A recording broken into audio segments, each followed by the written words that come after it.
gratuito. Saludo a la doctora Carolina Irene Crulli. Ella es licenciada en Pedagogía, maestra en Educación y doctora en Ciencias Sociales por la Universidad Autónoma Metropolitana. Bueno, pues bienvenida a este espacio. Muy buenas tardes. Buenas tardes, Tania. Doctora, ¿qué sabemos exactamente pues, de esta medida de modificar los contenidos de los libros de texto gratuito? Porque parece ser pues, que hay muy poca información, ¿no? Sabemos pues, que se abrió una convocatoria para personas que ni siquiera son especialistas y realmente pues, es muy poco lo que se conoce. No sé si en este ámbito en el que pues, usted se desarrolla tenga una mayor información, pues cuéntenos un poco, por favor. Bueno, pues así es, Tania, se sabe poco sobre este proceso porque se está haciendo en época electoral, cosa que hace que no podamos preguntar, no podamos entrevistar a las autoridades educativas, ¿sí? Entonces, pues hay muchas cosas que estamos solamente imaginando y que no podremos saber con realidad hasta que no termine todo este proceso, ¿no? Pero bueno, mira, el primer punto es que se trata definitivamente de un ejercicio curricular que se está planeando realizar en su totalidad en 3 meses. El ejercicio inició a principios de marzo y se supone que debe de concluir el 31 de mayo. Para este momento, el proceso se encuentra ya lo que viene siendo el diseño de las unidades didácticas para los libros de texto y también lo que viene siendo la evaluación de estas unidades didácticas ya concluyó. En este momento ya se está en el proceso de ilustración. Entonces, como ustedes se pueden dar cuenta, estamos hablando de 1 mes y medio en donde esto ha ido de una manera vertiginosa. Entonces, la primera situación que hay que notar es que efectivamente es un ejercicio veloz. Creo que, aunque en la historia sí tenemos también ejercicios de este tipo, de tratar de sacar un libro en 2 meses, pero bueno, no es único. Pero lo que llama la atención aquí son las circunstancias en las que estamos. O sea, México seguimos sin poder asistir a la escuela. 1 año y medio casi que los niños no han podido acudir a sus escuelas por la cuestión de la pandemia por COVID-19.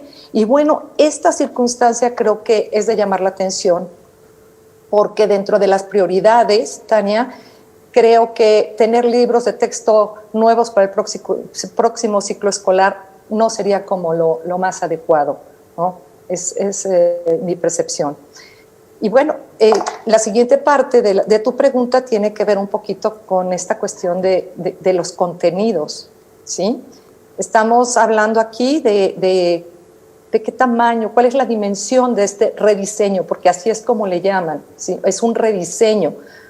Y uno supone que cuando va a rediseñar algo, pues tiene por lo menos el qué vas a rediseñar. Si estás hablando de que si un arquitecto dice que va a rediseñar una casa, lo primero que se preguntará es, bueno, ¿dónde está la casa que voy a rediseñar? Entonces, en ese aspecto, en realidad es que sabemos muy poco, ¿sí? Esta cuestión a veces nos lleva a pensar que se trata más bien de diseño y no de rediseño. Aquí hay un problema curricular importante, Tania, porque básicamente hoy nuestras escuelas, los maestros de 4º año o casi de 3er año a 6º año de primaria están trabajando con libros de texto que se elaboraron bajo planes y programas de 2011. Este rediseño en esta administración pretende rediseñar los libros con base en planes y programas de 2017 de aprendizajes clave. Y entonces lo que nos espera es nuevamente tener unos libros de texto desfasados de lo que vendría siendo el modelo educativo o planes y programas de la nueva escuela mexicana, sí, que aún no se elaboran. ¿Sí? Y bueno, no sé si haya preguntas. Sí. ¿Ustedes los especialistas están de acuerdo con lo que dicen las autoridades educativas en torno a que pues, estos libros que actualmente tenemos pues, tienen problemas graves de aprendizaje, pues no se desarrollan los aprendizajes esperados dentro de pues, una larga lista de argumentos que están dando? ¿Ustedes están de acuerdo con esto? Mira, los libros de texto siempre serán mejorables y lo más aconsejable es nunca dejar de vigilarlos, ¿sí? En ese sentido, yo creo que si buscamos errores, siempre van a tener errores y es responsabilidad del Estado, precisamente de la Secretaría de Educación Pública, tratar de ir corrigiendo esos errores que se van detectando. El conocimiento no es estático, ¿sí? Podemos hablar que a lo mejor hay contenido que no está actualizado, ¿sí? Creo que hoy sería terrible pensar en que los contenidos son permanentes, ¿no? Hay que estar actualizados siempre, hay que tener una actualización curricular constante. Ahora, que estén bien. Ahora esta convocatoria que se abre, pues para personas que ni siquiera son especialistas, dice la SEP, pues son personas que cuentan con maestría, con licenciatura, doctorado, un sinfín de cosas. Sin embargo, pues no son especialistas y hay que recordar que la SEP cuenta con un área específica, pues dedicada a esto que se está dejando de lado y que además llama la atención, que tiene ahí que ver, parece ser, hasta la información con la que se cuenta hasta hoy, pues que está involucrándose la esposa misma del presidente de la República. ¿Qué decir al respecto? Bueno, mira, Tania, efectivamente, ¿no? Hay mucha polémica en torno a esto. Básicamente, esta cuestión, lo único que yo le preguntaría a las autoridades educativas es en dónde se encuentra la definición del perfil de quienes están participando. La única información que tenemos es que hay tantos licenciados, tantos pasantes, tantos con maestría, tantos con doctorado y 3 con postdoctorado.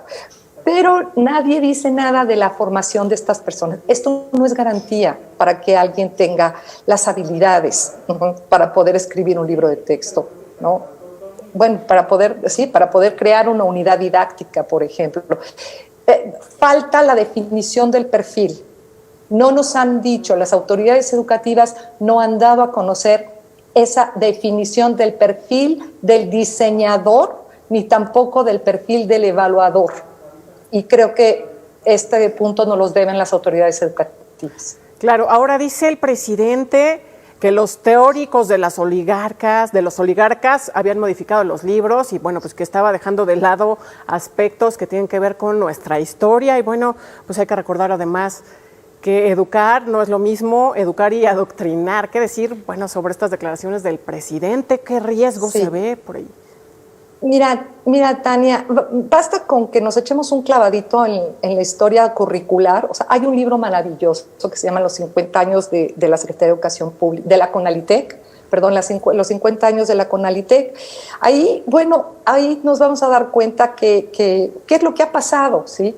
Y bueno, te puedo decir que desde 1993 las materias de historia, las materias de formación cívica y ética, las materias de geografía se imparten en las escuelas. Hay un libro específico. Si bien en la época de Luis Echeverría, la currícula estaba organizada por áreas, o sea, tenías, por ejemplo, el área de ciencias sociales, ¿sí? En esta área de ciencias sociales era un solo libro en donde se trataba se trataba de ver el estudio de la historia pertenece a las ciencias sociales, ¿sí? Se trataba de ver al ser humano dentro de esta área de conocimiento, ¿sí? El problema que tuvo este currículo que inicia en los años 70 con Luis Echeverría y que dura, aproximadamente 20 años, fue precisamente que se empezó a desdibujar el tema de la historia, ¿no? La historia siempre ha sido la manzana de la discordia. Siempre todo el mundo ha querido señalar. Uno dice diseño curricular y habla de historia y todo el mundo prende antenas, ¿no?, ante esto. Entonces, definitivamente yo creo que aquí no podemos referirnos hoy a lo que ocurrió en 1970. Creo que se ha avanzado, se han hecho muchas cosas. Durante más de 28 años, nuestros niños han tenido su libro de historia, su libro de geografía, su libro de formación cívica y ética. Entonces, como que no entiendo, o sea, efectivamente, si en 1970 no tenían libro de historia, ¿sí?, pero tenemos 28 años utilizando los libros de historia y en realidad los cambios en estos libros de historia no son cambios sustantivos, no son cambios que de verdad radicales, en donde uno diga, bueno, quitaron a don Miguel Hidalgo y Costilla. No, o sea, hay algo que puedes ver que es una constante, que es el deseo de que los niños en este país conozcan su historia, ¿no? Claro. Doctora, finalmente, ¿cuál es el riesgo de que personas que, bueno, pues no, como ya le comentaba, no son especialistas, vengan a pues querer cambiar estos contenidos que además parece ser más ideología, ¿no? Formas de ver la historia, pues qué otra cosa? ¿Cuáles son los riesgos para la educación, para los pequeños y bueno, pues para nuestro país? El principal riesgo que yo veo son la cantidad de errores que en un ejercicio tan rápido y tan poco cuidado se pueden cometer. Errores tales como plantear que una categoría de participación es un cuaderno de aprendizaje de historia que ningún maestro conoce hasta hoy, ¿sí? Ese es el punto. Creo que en el detalle va a estar la cuestión más importante. Es demasiado veloz, están involucradas demasiadas personas sin garantizar realmente que sean especialistas. Esto es un rompecabezas, definitivamente un rompecabezas curricular, y es muy arriesgado todos los errores metodológicos y de contenido. Eso es el riesgo que veo, Tania. ¿Arriesgado en qué sentido? En tener materiales con errores en el sentido de desde faltas de ortografía hasta una redacción conceptual, hasta equivocaciones en fechas. A eso es a lo que yo refiero, ¿sí? A omisión de contenidos. Y bueno, por supuesto que en los libros de texto se plasma un ideal de nación, lo que tú estás queriendo transmitir a tu nación. Y pues si se habla de un rediseño, estamos partiendo de que hay una base para este rediseño, y esa base pues son los libros actuales que tienen los niños, basados en planes y programas de 2011, en cuanto a lo que viene siendo las materias de historia, geografía, español, etcétera. ¿Vería usted riesgo? Entonces, en realidad, riesgo de adoctrinamiento, de utilización de la educación, pues para llevar una línea para pues los pequeñitos. Puede ser, porque la educación siempre tiene un punto de vista ideológico, ¿no? Eso no se puede abstraer. Aquí la cuestión está qué tipo de pensamiento, qué tipo de niño, qué tipo de ser humano estamos formando. Entonces, por supuesto que la educación no es neutral, y por supuesto que los libros de texto tampoco son neutrales. Riesgo en el sentido de que si esto afecta o no afecta la formación de los niños, bueno, pues estaríamos ahí en otro debate. Sí, Tania. Pues ahí está el tema. Todo es posible. Claro. Exacto. Sí.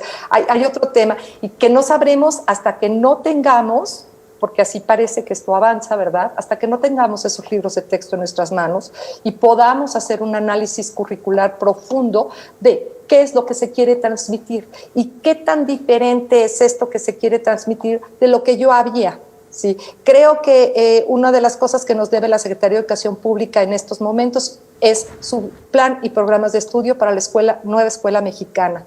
Eso es el ideario, pues, lo que tendríamos que estar buscando, porque si no estamos dando palos de ciego. Así es. Pues doctora Carolina Irene Crulli, licenciada en Pedagogía, maestra en Educación y doctora en Ciencias Sociales por la UAM. Muchas gracias por estos minutos con Mega Noticias.